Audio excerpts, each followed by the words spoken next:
right, we are live. Yo, yo. Welcome to another 5 a.m. Club After Hours edition, the CEO Mindset. And we have a special guest, one of the best CEOs, business owners, entrepreneurs, real Hey, estate gurus, mentors, coaches, hi. Brandy. I like this Brandy intro. Baker. Yeah. Best intro ever, right? I know that's right. So, yeah, I'm really excited about this conversation because my last conversation with Stacy Spencer, he was a real estate developer. Now we have a real estate coach that specializes in flipping homes. I know that him Yes. and we talked about that a little, but this today is about you, and we want to get into who Brandi Baker is. So tell everyone who you are.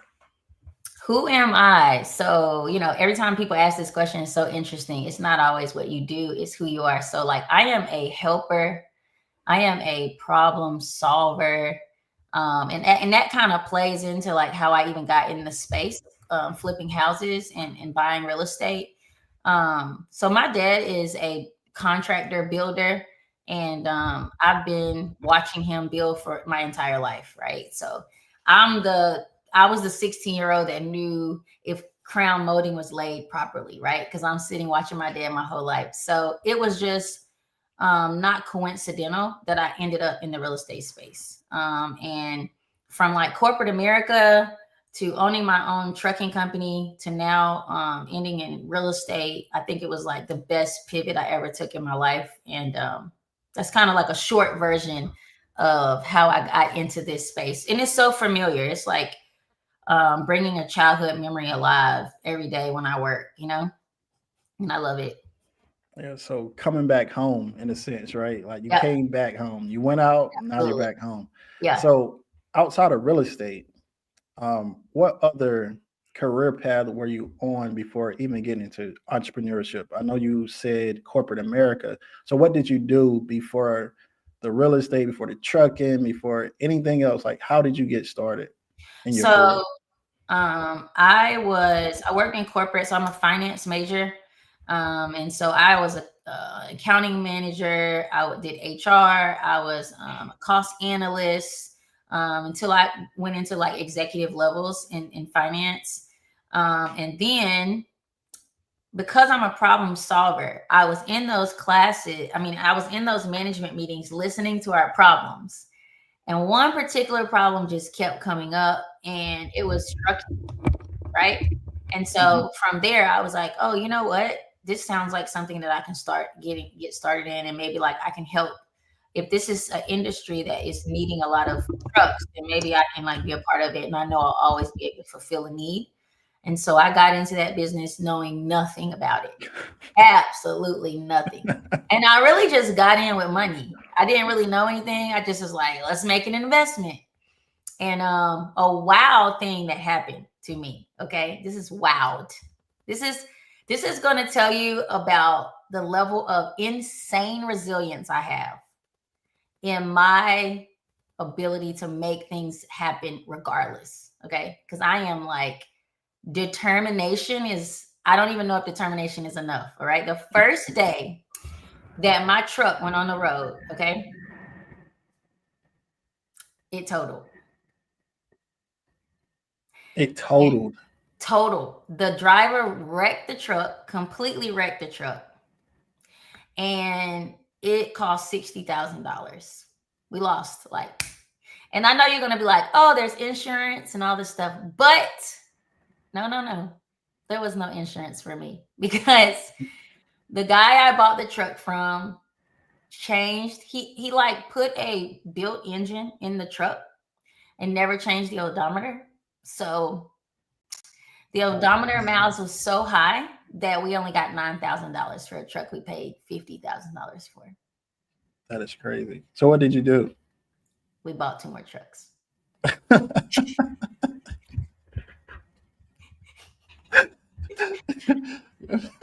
I will We not let this took fail. Let that me buy money. two more. We took that money. We said, now listen, what we're not gonna do is just die like this on the first day. We're gonna get some more trucks and we're gonna do better the next time. And that's what we did. We bought two more trucks and we rented trailers. and we tried again, and we made our money back, probably like within the first 6 to 8 months. I can't remember, it was so long ago. But I just remember being like, I cannot believe that I'm going to keep going. I'm shocked. It literally like shocked me. It made me say, oh yeah, you're different. Yeah. And sometimes I feel like when you're faced with adversity, that's how you determine who you really are. And Oh, anyone, right? yes. Because no matter what you try to do, and we talked about this a little earlier, with good intention, or you have intention to, an idea that you feel like is going to work, the first thing that's going to happen is it not work. Mm-hmm. That's what is going to happen at first. And Yep. that's why mentorship is so important, because your mentors can say, hey, watch out for this, or you Yep. can go to someone. But it sounds like you didn't even have a person to go to ask, like, what should I do? Or even someone to check the truck out or make sure that, because who would think to look at the speedometer or check the engine? Only someone that does this. Okay. And I had no one. I had no one that did this. I mean, I think that was the point when I think my parents began to realize that I was taking risks that were beyond their counsel, right? My dad was just like, wow, don't do anything like that again. It was like, it's like people talk about when they want to leave their jobs and their parents are like, why would you do that? Why would you leave work? I had that conversation too. It's like, no, don't leave your job. This is great. You're worked up in your career.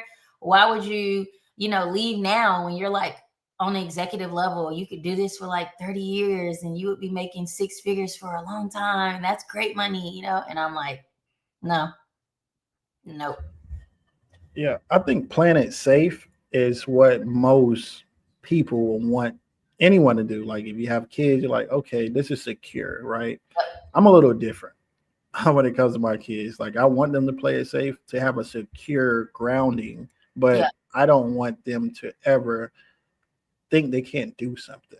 sure. So I have three boys, and if they have an idea, I'm like, okay, go get it. And if they Right. run into a problem, then fix that problem. That's all I tell. Like, fix the problem. I can Mm, tell you what to do, give you guidance, but at the end of the day, yeah. you have to be that person to figure that out. And I feel like that's what you did. And someone said in the comments that she's been a boss since high school.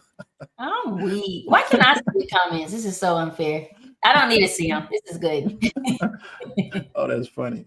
So, I've been a boss since high school. What could I have possibly bossed in high school? I don't, honestly, just to help that person reference the frame of mind from high school. I was just definitely an outsider in high school. Maybe I was like, people knew me, but I don't know, I didn't know where I could fit in. I was Christian, mhm. like at 16, like I gave myself to Christ at 13. So by the time I was 16, I was like saved for real. And that kind of separates you, because when you're that young, like most people just want to do stuff, they want to get in trouble, they want to do all these things. My friends were Christian. They didn't go to my school. So navigating high school, I think I did a pretty good job for what I had, because I got called a lot of things that was around being Christian. Oh, that's crazy. Because like when you're young, what made you want to do that at that age, though? Because I know many of us come closer to Christ later Yeah, in our life after we go through struggles, we hit financial hardship.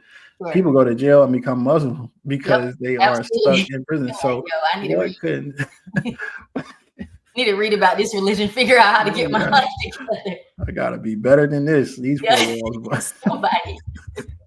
That's so true. But but what happened at 13, or what could have inspired you to, give yourself to Christ that early?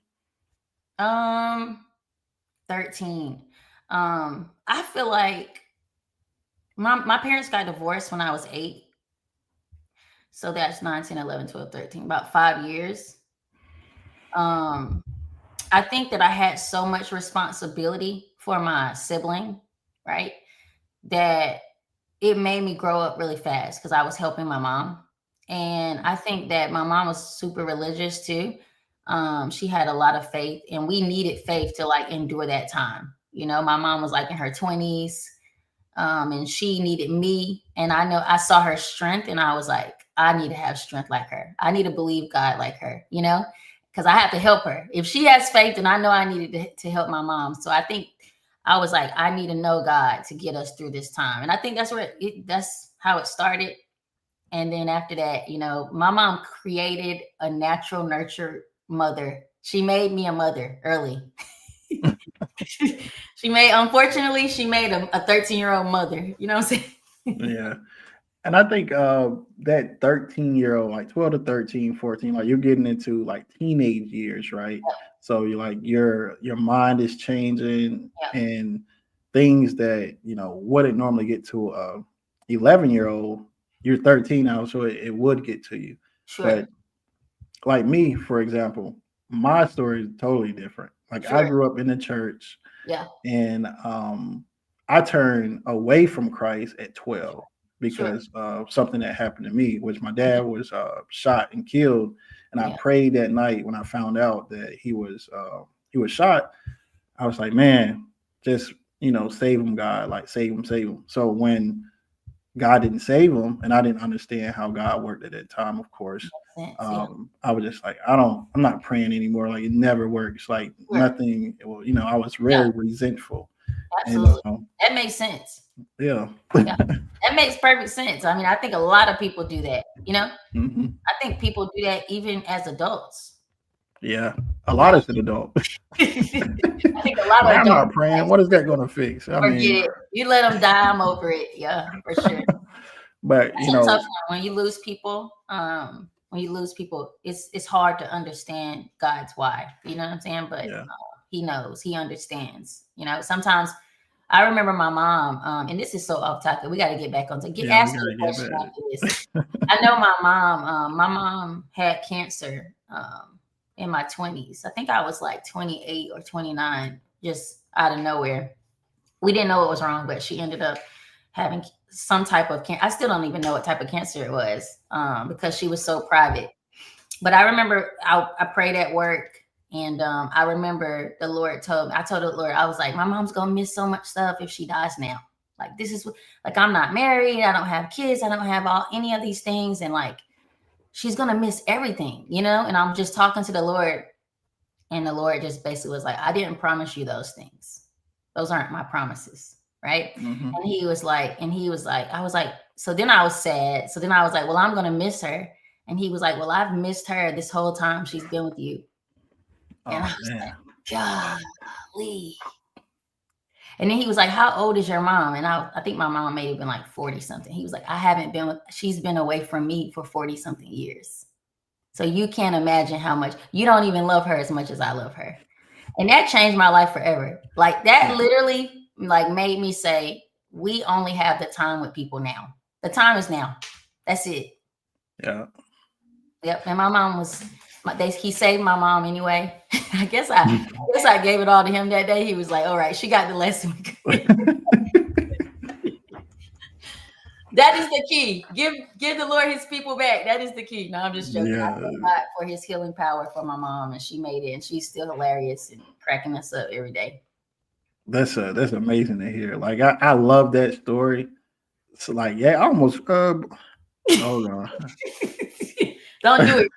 I almost telling it. Like, can I tell this story? I don't even know how to tell this story. I don't know, hold myself together. I'm glad I got these glasses on. But that's amazing. Like for me, I came back later, right? Mm-hmm. And I know as a man now, I'm 34. I'm married. I have kids. Yeah. And all of my struggles, all of my trauma, everything that I went through, it was to prepare me for certain situations that other people can't endure. Yeah. And I think when we go through things in that moment, we think, oh, why is it happening to me? And then we're going to get back on topic, but I do want to stick on this because, I just go where God sends me, right? Like if he says start talking about something, I can't get away from it. So absolutely. I think we go through our troubles, our trials, our tribulations, because we are here to help others. That's what we forget a lot.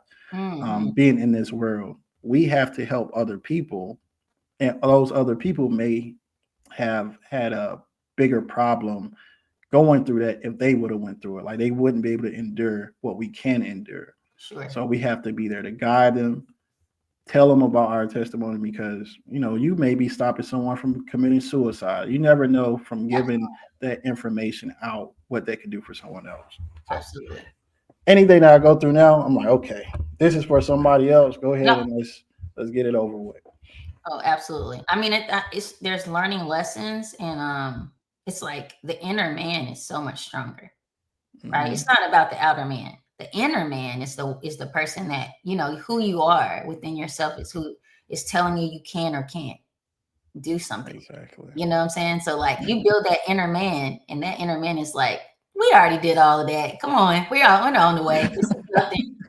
Right. And when your inner man does that, when your inner man transitions in that way, it's so powerful. Like you literally could have, I tell people all the time, I could have nothing and have $25,000 in 2 weeks. Like because of, I know what I have on the inside of me, and I know it's something to solve a problem for the world, and when you have that, you can turn money just comes. You don't run to money. Money runs to you. It does. That's what it is. Because once you have a purpose, Yes. money is always going to find you. Mm-hmm. So let's get back on topic though. Let's get back to the next question. So, I know you said your dad was into what did your dad do again? He's a master carpenter. So he was building, right? Mm-hmm. So what inspired, was it him solely that inspired you to get into real estate, or was it other factors that pushed you to that direction? I don't think that there could be anything else that would weigh more heavily on my decision than my father did, because I think it was so subconscious that I'm familiar with the product, right? Like I'm just familiar with building, because the whole concept of flipping is to like change something and make it new. And I literally watched my dad build my entire life. So I've seen something like nothing turn into something beautiful. Like, and my dad is always building something. Even if he doesn't finish it, he's still building something. So like backyard could just be regular, and now it's a safari jungle. And when I say safari jungle, I mean my dad has planted like 1,000 plants and like brought in palm trees and banana tree. I mean, so he always created an experience. Like my dad's front yard right now looks like a golf course, just because, like because he's into the creative look of expensive things, like luxury things. So I think he had to have inspired me creatively. And he's always been a kind of father that's like, you can do anything. Like he's always told us, you can literally do anything. There's nothing that you can't do. Like no one can stop you from doing anything you can imagine, and then him guiding us. Like when I needed money in my 20s, he made me come work for him. He was like, yeah, I got something for you. I got these windows. They need to be put in this house. You can come right over here and help me learn how to put some windows in today. Like I was a boy or something, but hey, it paid off. So are you the only child? No, there's 4 children, 2 girls and 2 boys. So he flipped all of you guys. So let me see. Yeah, me and my sister's being flipped right now. She's coming over. My brother, nope. The boys have nope. They 0 interest, which is crazy. It's the girls, but we're both of us are the eldest. Yeah. So makes sense. They're still living their best life in their 20s, Oh yeah, that makes sense. Boys take a little longer to get there, so I'm pretty sure they'll be flipped pretty soon. Yeah, absolutely. Yeah, it won't take long. Like money moves people sometimes. So while we're on the topic of flipping, right? Yep. What was your first flip? How did you do it? My first flip. Okay. A lot of things went wrong there. My first flip was in Fayetteville. That is an hour and 30 minutes from me. And that is too far if you don't have a coach. And first of all, that's too far when you don't have anything. I didn't have a coach. I didn't have a GC, didn't have a contractor, had no material accounts. I mean, had nothing. I had some cash and I bought the house. I bought it cash with one of my really, really good friends, which is also a terrible thing to do. Like, also, using all your money to buy a house is just also terrible, stupid, and retarded. Like, it's not, you can do it, but you're not leveraging your money right? Your ROI is very important, like your return on your investment, and it just diminishes your ROI, right? You'd rather use someone else's money and put in a smaller amount, and you would get a bigger return for the amount that you use. So put all my money in, my friend put her money in. We just knew this house was going to be a great deal. We went out there, like, I think each of us may have went out there once a month, which is, how are you going to do anything like that? I think the contractors are working. They're not even showing up like 2, 3, 4 days in a row. We go out to the house. It looks the same way it looked 2 weeks ago. I'm calling the guy, and I have this like handyman contractor. Like, he's not even the real deal. And he's telling us he's doing stuff, and I'm sending pictures to my dad, and I'm like, is this right? This doesn't even look right. And my dad's like, that's terrible. You can't do that, blah, blah. The man ordered the window measurements wrong. We had to reorder some. It was just a hot mess. I don't even know if I made money on that deal. Maybe we split $20,000 or something like that. It took a year for us to start and finish that deal. It was terrible. It was terrible. It was horrible. So a year to make $20,000. Whoo, my God. And that's kind of like, I feel like that's kind of common now I found the house. From finding it to starting it and then selling it, it probably was like a year and a half. I'm not going to hold you. I think it took almost a year for us to finish the project. Just the work on the house took a year. So what can you say was the biggest issue with that, right? I know you took a long time because, well, time is money, correct? Yep. So even though you made $20,000 and split it, so really 10, if two of you, that time wasted. So if it's a year and a half, so really if you break that down into months, you probably were still almost in the negative for real.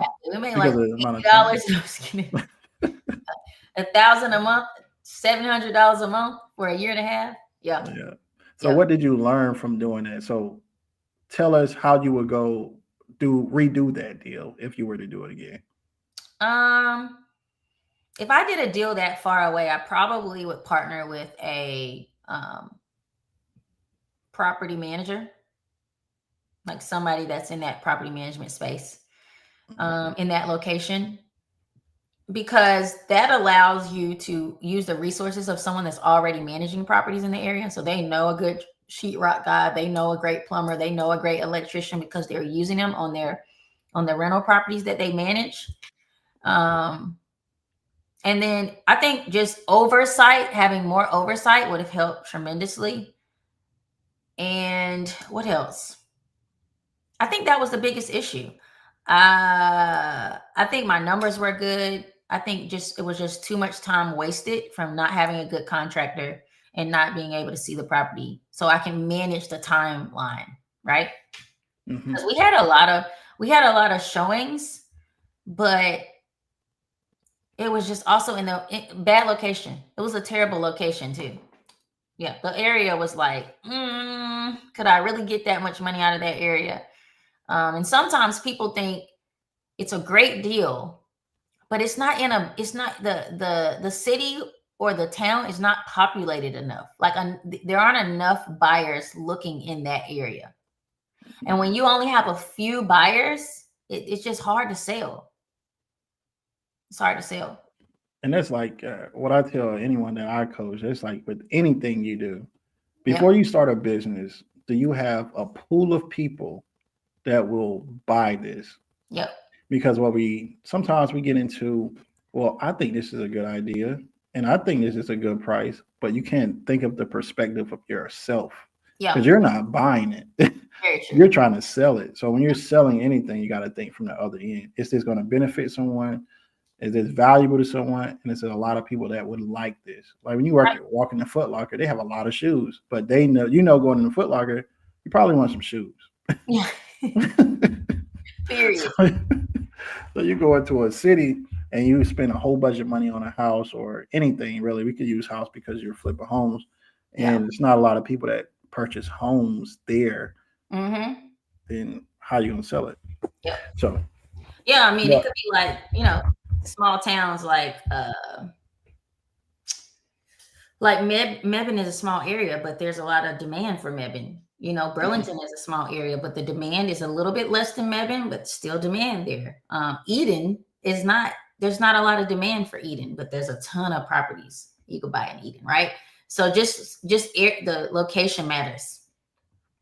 location. Yep. So I think we already hit on what you use to get your first home to flip. So Yeah. let's talk about the second one. So how did the second flip go? The second one was a little bit faster. I think it took like 10 months. The second one was near, it was in High Point. So it was closer to me. And it was like around the corner from my dad, which was even better because my dad could like go check on it.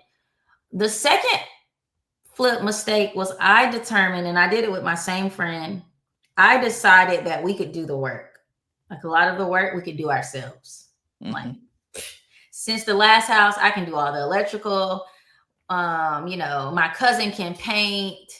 I'll do the tile work, the backsplash and this and that. Not good. Not a good idea. Not a good idea. Took a long time. I was working and I was doing that job. I mean, I would go out there and spend a whole weekend like tiling up a backsplash because I'm like a perfectionist, like my dad, when it comes to doing that craft, that work.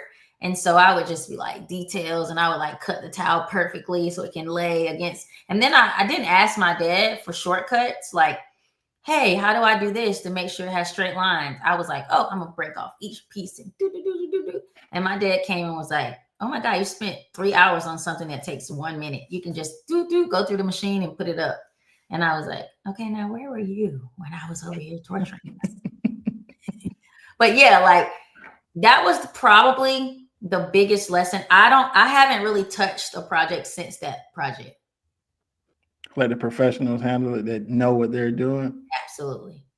So resources is a big thing, right? So that's what you're saying. So Yep. when you go into a property and you look at what needs to be done, even evaluating, do you do the evaluation or do you bring someone in to do the evaluation so you will know for sure what to look for and who to go get? I don't do that anymore because I've done it now so long. I can pretty much tell like what things need to be done. Get inspections. I think having an inspection is very important. There are things you just can't see. An inspector is going to crawl in the crawl space. I'm not going in the crawl space, right? I'm not going in the attic. I do pull attics down and turn the light on and look up there just so I can see like the structural condition, but I'm not doing that. So I would say your estimate is hard to get done professionally when you're trying to get a deal closed because it's just about timing. How much time do you have? How much time do you have to get the contractor out there, see what needs to be done, and then him send you an estimate? Contractors hate sending numbers that aren't accurate. They would rather take a week, 2 weeks to give you a number that they know they can live with than sending you just some random number like, oh, it can be around 70. They're not going to do it.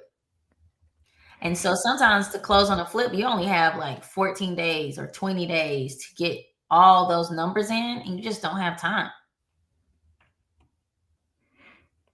So time, like I said before, time is money. So you got to shorten that time frame. So when you do go into, like, say you're coaching someone, let's use this scenario. So Sure. you're coaching someone and they bring a home that they think is potentially a good flip. What's the process that you go through to ensure that it is a good flip to give them feedback? So I try to walk the property before they buy it. That's one of my, that's one of my number one things with my one-on-one students. I want to put my eyes on the property in person before we close on it, right? They have estimation sheets that kind of tell them if these things need to be done, and this is the square feet, this is kind of the rehab cost for those properties. And so that gives them a general idea of where they're going to fall when it comes to doing a rehab. And I mean, they have a ton of videos about this is what this looks like and this is what it costs. This is what this looks like and this is what it costs.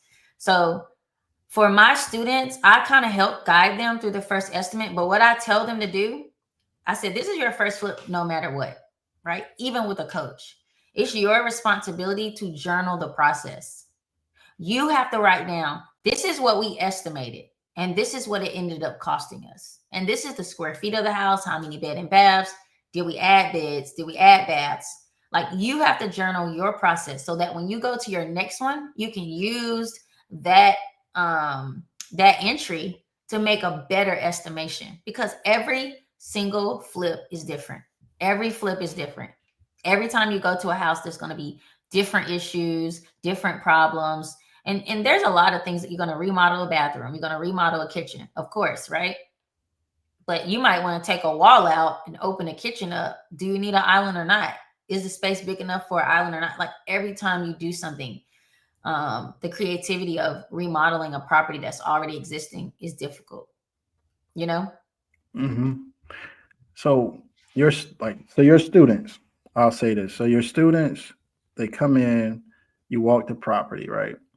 So I want to go back to before even they become a student, because Okay. we know what you can do. So when someone comes to you and they say, I have very little capital, can I get into flipping homes? Sure. What would you tell them? I guess having a little bit of capital can work. Okay. It's more challenging. Like, it's like anything, right? You want to get in the stock market with $100, it's more challenging than someone gets in with $5,000, right? Can you lose the whole 100? Yes. Can you lose the whole 5,000? Yes. Right. But can someone leverage 5,000 and lose? They can lose 110 times, but then hit 1,000 on the next 100, right? With 5.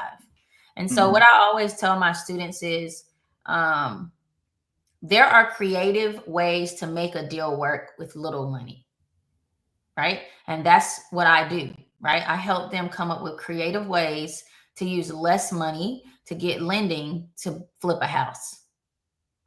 The other side of that is, once you get the house, hard money lenders require you to do the work on the house before they pay you a draw. And a draw is basically like they're giving you, if the rehab on the house is $40,000, they're going to give you the $40,000, but they want to see, is the framing complete? And if the framing is complete, okay, now we're going to give you $5,000 because the framing is complete.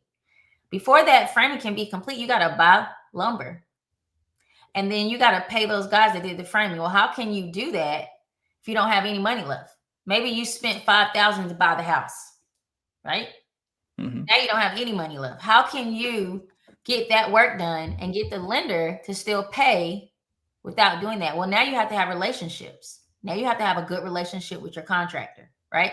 Because it's like, hey, look, I got the money, but the only way we're going to get the money is that we got to get the job done.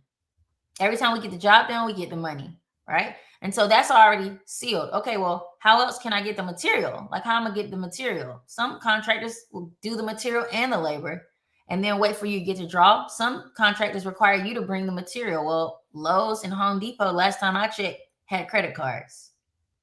And then 84 Lumber, they have credit accounts, right? And so utilizing your LLC to get credit accounts and get credit cards, that's the way to leverage credit even more after you've purchased the property. So yeah, you can buy, say you have $5,000. Yes, you can buy a house, and then you're going to struggle. You're going to feel like you lost everything to get to the end, but you can make it. And sometimes my students do that. Like, they got in there like, man, I only wanted to do 15, but I'm using more. And I tell them all the time, you're using more because you have it and people are asking you to pay. And you're like, God, I got to pay $2 more thousand. If you didn't have $2 more thousand, guess what? You would not pay because you don't have it. You can't give them what you don't have. And so you have to pretend like you don't have it, so you can also make them wait to get the draw? The GOAT, as I call it. No, The GOAT. I had to learn how to stop using money. I would put a lot of money into deals for no reason Just because you had it and you just because I like, had. let's go ahead and pay for it. I Yep. think a lot of people do that though.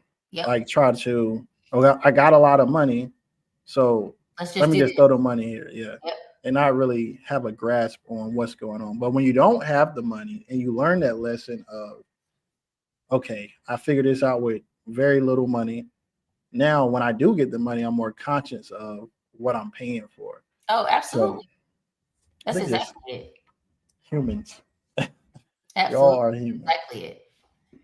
Yeah, I was like, why am I spending money every time? I mean, there was a time when I would get the loan to buy the house and I would still pay for the construction myself. It's like, why would you? Why? Yeah, that's Because I dumb. think the loan payment a month went up by like $150 just to borrow the money to do the rehab. It didn't even increase the loan enough. I ended up paying like $1,000 more extra in the interest to get someone else money to do the rehab. Numerically, this doesn't make any sense. It's like, yo, what were you thinking? You were saving interest $1,000, but you're using 40 to put a house back. It just doesn't make any sense. And we always want to make sense. So We have, please. that's why people need you. So it makes sense to work with Brandi because she's going to stop you and remind you to do it this way. Don't use try your not to money. use your money as much as possible. There are times when you have to use your money, though. I'm not going to, because my students know.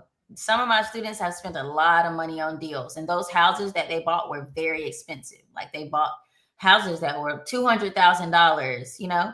And when you get up into like when the price of the house is that high and the rehab cost is that high, you're going to spend more money.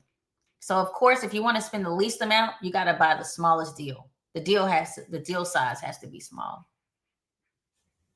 So still staying on your students, I see one of your students said it, Chris, energy was different. So Chris is one of your students. He's giving you a lot of praise here in the comments. But Chris, my guy. But as far as your students go, what's a win that one of your students have? You don't have to mention their name. Like, what's a big win that your most recent students have had? Man, there's so many wins. And I don't want winning to always be money, right? I think that there's like like the stress of selling an investment is heavy on students, right? Like when you do all the work, like designing a house is fun, but then listening to people criticize how you designed your house, that's not fun. And just watching some of my students overcome, right, that process, like that's when they're really tested, right? That's when they really understand, like, can I really do this or not? You know, do I have the mental fortitude to really do this? Because when you are groomed and you become more mature mentally as a business minded person, the weight of risk is heavy. You know, like this is talks about making $80,000 in a month. And I've done that and I've done more and I've done it in so many different ways, right? But carrying the weight until that month hits is different. You know, like you're dreaming of what you are hoping that comes, right? When the day comes, I mean, you're so relieved. You're like, we did it, we made it, the house is sold, I got my money. But until then, it's a lot to overcome, trying to just keep the faith. One of my students, she brought a property in an area that's not super popular. And we went all out on the property. She actually stayed really close in her budget, which was really great. And we did a lot of creative leveraging, paying the contractors, getting money from the draw, all the things. And her house sat on the market for a long time. I mean, she had a ton of showings, like tons of showings. And the biggest issue was people were just like, I don't want to live in this area. Like, I love the house. I wish it was in another city. And then we finally got a buyer. She closed on her house and she was like, I'm so freaking excited. Like I really am excited enough to just go get another one, but I'm gonna take a break because it almost took me out. And it's not just the doing it, it's not stressful. It's just like hope deferred, man. Every month you're waiting on that thing to sell, and it's like, I thought it was gonna be this week. I thought it was gonna be this week. Hope deferred is tough, but hey, we talked about the turbulence, right, of life, and that's what makes you strong. Yeah, it's like building that muscle in the gym. Like you first go in the gym, you're like, oh, I'm not getting big, I'm not losing no weight. Yep. Then people start noticing before you do, and I think with Oh yeah, anything. So they're they like, do. oh, you've been in the gym. And then people notice that you're like your process of flipping homes and your students, their mental is getting stronger and they're changing. Even the way they speak, the way they think, it's more than just flipping homes. It's really like a divine calling. Yeah, It's like you absolutely. are building their mental to be tough, not in only selling homes and flipping them, but in every part of life. Because once you win, and you know this from from taking that L in the truck at first, that first L, Wow.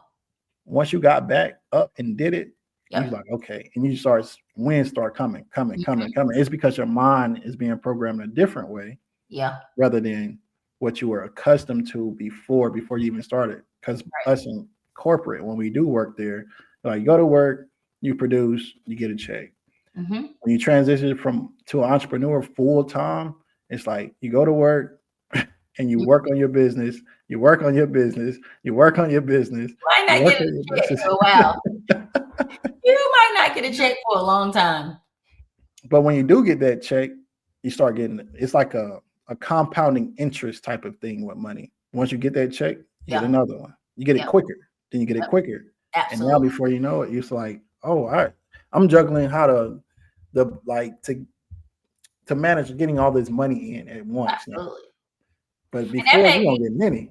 that makes me think about just like it's like a principle. Um I think that creating money just from like your mind or your skill or your talent, not like working for someone else that has used their mind to create a job for you out of their skill and talent, right? But you're using your mind to build something from a skill or talent. When you work for someone else and you're doing anything on the side, it takes people years to have a business on the side that makes $30,000 in a year.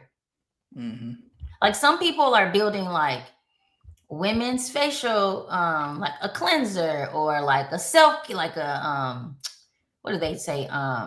Like moisturizers or hair care or beauty lipstick or makeup. People have lipstick lines takes years to be known, right? They spent years on this. They probably paid more money for years than you ever finding out about. Then boom, one year they have a massive turnaround, right? And what I love about this is like it doesn't matter if you make $10,000. You did one thing to make $10,000. You didn't do a lot of different. You didn't do 50 million things. You did one thing on your side hustle to make $10,000. Now, of course, I'm like, you're going to make 45 or 40, 30, 50, 60, 80. But if you can do one thing on the side and it make you $10,000, someone that is selling cookies, making 5 per cookie, wishes that they could make one cookie and get 10,000. They wish they could do that. You know, if nothing else can bring you back, these people wish they could sell, one class and just do 10. I mean, any product. Yeah. Somebody's making candles. They wish they could sell one candle and get $10,000. It's hard. This is the only thing that you can do once and make someone's salary. Speechless. Like that's the reality. Like you're gonna make someone's salary when you get this project done. Yeah, and what I know this is labeled 80,000 in 1 month, and it is possible, but you have to put the work in. And someone's salary in a month, because some people don't make $80,000 In a year. in years, Yeah. and not even year. I mean Yeah, I years. was a People, waitress. I know. In college, I know I probably 80,000. I'm trying to think. I waited for 4 years. I don't know. I don't even know if I added all those years together, if it was 80. And you made it in a month. So let's talk about that, right? Let's segue into that because it is about your students, it is about you, it is about the process of getting started. So that 80K in a month, how did that even come about? So this is after, I think it was like 2 or 3 years into flipping. I had begun to build up like really strong relationships, and that is so vital. Like relationships are crucial. A lot of times my students are like, well, how are you finding the houses? Well, how do you do this? It's relationships. You have to go to RIAs, you have to go to conferences, you have to know local people like real estate agents and investors. You just have to get around. You need to know wholesalers, you need to know um, your family needs to know what you do. Like everybody needs to know what you do. And fortunately for me, I had a wholesaler, and he had been trying to get me to buy something for a while. And every time he would get me to buy something, it would just, the deal would be a bust. I'm like, bro, you're sending me these terrible things. I can't buy these deals. There's no money. And so finally he got a deal before anyone else had seen it. And he was like, hey, I got a deal. You got to meet me tomorrow. If you meet me tomorrow and you send me $5,000, you'll be the first one and you'll beat everybody to put an offer in on this deal. So I was like, okay, let's see it. It was an abandoned house for like 20 years. You know, nobody had been in the house forever. I'm not even going to tell the story about what happened in the house. Lord have mercy. I prayed over it and threw some oil everywhere, and kept it moving. But long story short, like as soon as I saw it, I was like, this is a great deal. It was $80,000 I bought it for, and then I think I ended up selling it for like 260 something. So it was a huge margin deal. And the margin was so big that I started doing crazy stuff. I started being like, oh, we can just do this. We'll just do the bathroom like this. Throw this in there. Throw this. And my budget started getting crazy. I was like, calm down, relax. I put quartz in there, just ridiculous. Still made a ton of money on it, but I think the few things that made that deal great, the location was incredible, right? The house came with multiple lots, which was also a bonus. It was crazy. The house was ranch style, so it was one level, always a great sale. It was 4 bedrooms, great sales. That means it's like it's massive. Had a huge basement that was clean. You could build it out, make whatever you want there. Trying to think what else made it amazing. I ended up selling one of the lots with the property, which also helped the sale tremendously because they had like so much privacy because the lot kind of gave them so much outdoor room. The person I knew hooked it up from the beginning. Like they gave me the inside scoop. And then from there, I had already built my team. Like my guys that worked on the house, I knew them. They know what I like. I didn't have to go there multiple times. I really only had to check on these guys maybe twice a month. Like they know exactly what I like. The only thing you will have to always budget and manage is materials. I don't care how long you've known someone. Contractors will spend all your money up at the store. They do not care about your budget. Whatever is easiest, get it, put it in the truck, $500. Get it, put it in the truck, $100. You care about the $100. They don't care. It's just an item to them. So managing your materials is vital. But that's how that deal worked out. That was a big payday, and I don't know if that was my largest one. I think I told you that, but I think flipping wise, I think that was my biggest one that I had. So when you say your largest one and flipping, so what other avenue? I know we're talking about flipping, but I do want to know what was your largest deal that you made? So If my you're large open to So my telling. largest deal was like 125,000. It was a wholesale deal. And then I think that was the largest deal I had ever seen in the wholesale space too. Like I think Tony the closer posted one time that he did like an 80 something $1,000 deal. And when I did that 125, I was like, I don't know if anybody's done a deal this big because that was in like 2022, I think. Or 21. That might have been in 2021. And so I didn't make a big deal about it, but inside my heart, I knew I had beat the big timers. So that's all that mattered. Because you're touched by God. That's why God knew. It's the Lord's favor. I was like, God did that. I ain't even gonna take no credit for that. So I guess what are some of the biggest struggles with someone new coming into wanting to flip homes or get into real estate this way? Um, I think a lot of times for me, when I get on a call with someone that wants to do this, been wanting to do this forever, I think knowing they already have the financial resource, right? So most of the time people are like, I don't have that much money saved. And I'm like, how long have you worked your job? Like, how long have you had a 401k, right? Because your 401k is averaging 12 to 18%, right? My last student did 400%. She did 400% on her money. Like, there's no 401k that's doing that. No. No. And you're getting your money back to do it again. So let's say she just did it again and then flipped another house and sold it next March. She took the same money and year and a half, now she probably did 1,000% on the same money, right? So it's just impossible to do it in any other space. And then people have HELOCs. I have parents that have done HELOCs for their children to do this program. I have husband and wives that have done HELOCs on their houses to do it because it's your money. You literally paid your mortgage just for your equity to stack up in your house you're living in. What better way to use the money that you put into your house to leverage it in one deal? You get the money back plus more to then turn around and do flips with just the profit. Put the money back in your house and just never use the equity line again. So just them understanding that they have resources to use to do this is probably the number one thing, because finances is what hinders people. And a lot of people think they have to pay for the house in total. And it's like, no one that does this professionally is paying hundreds of thousands to buy houses cash. They're not doing it. They're leveraging other people's money.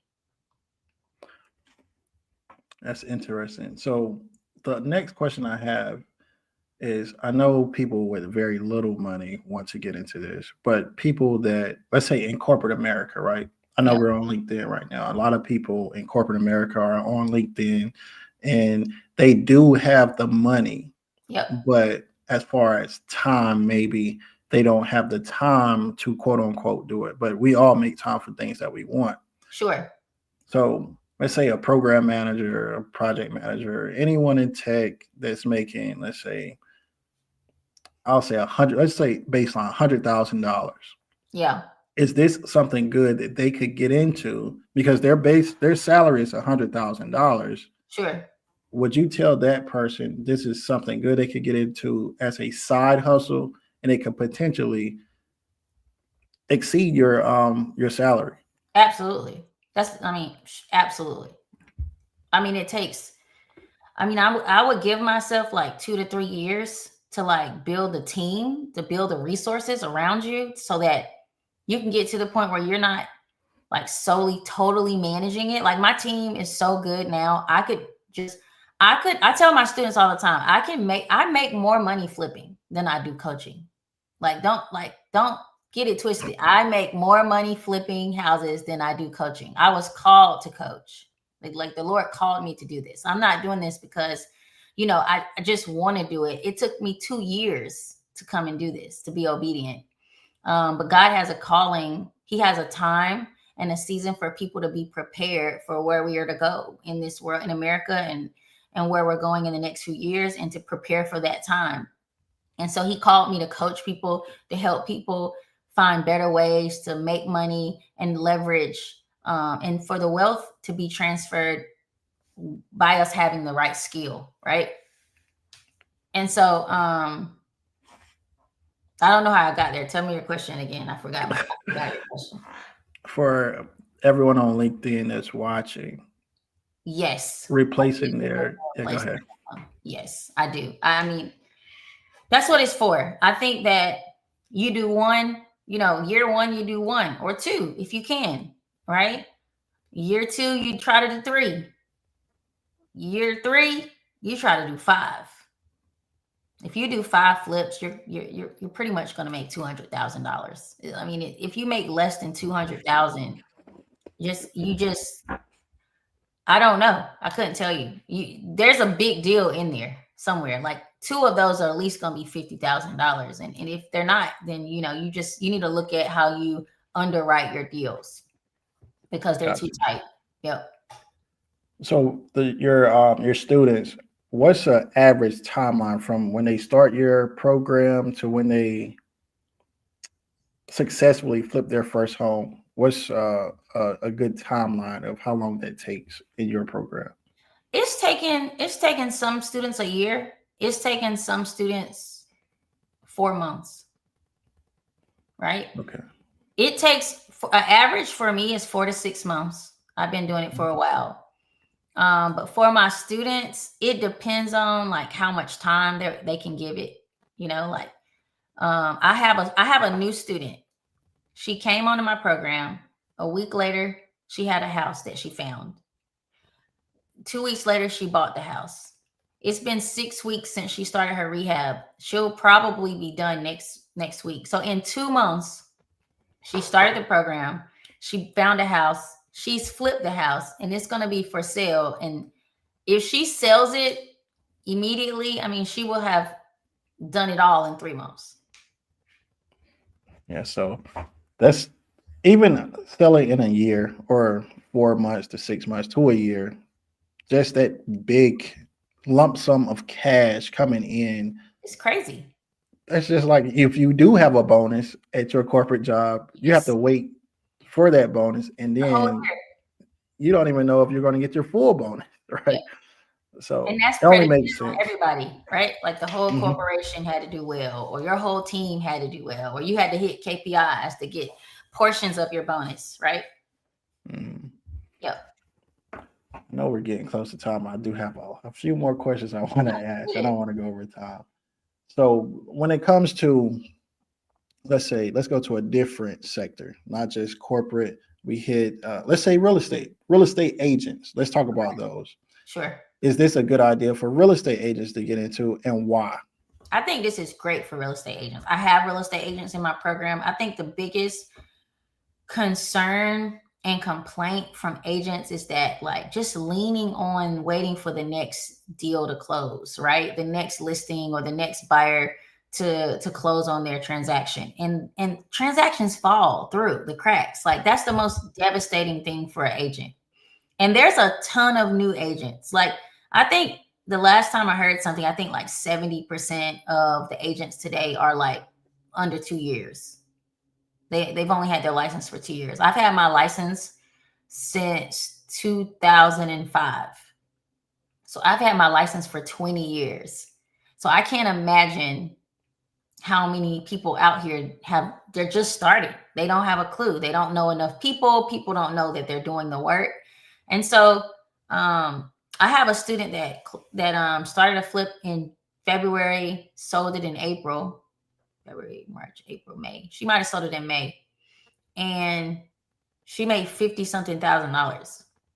And it's like to do that in the beginning of the year, that's like I mean, that's your salary for the year.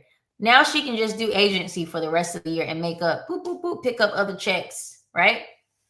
And now she's looking for another deal.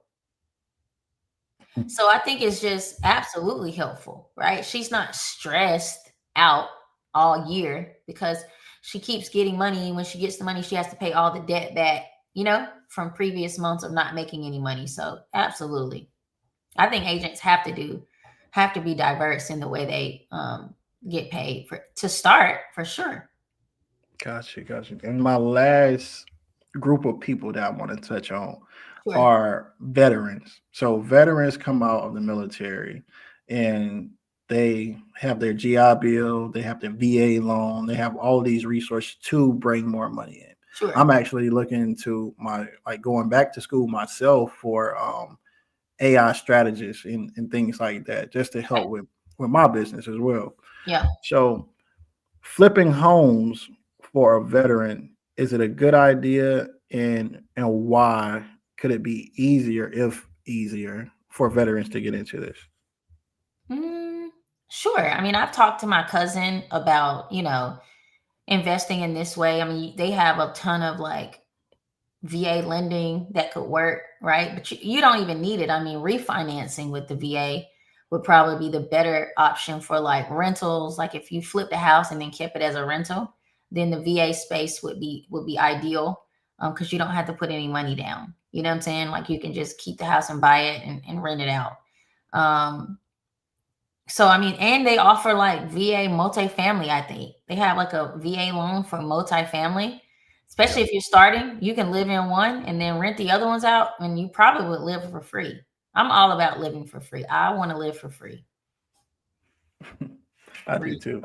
Yeah, I Free. just want to live for free. I I mean, want all whenever I my get to time. live for free, I want to live for free.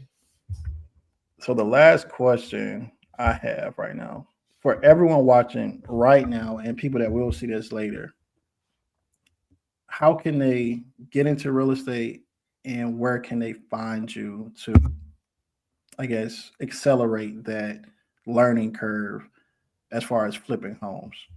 Sure. So let me say this.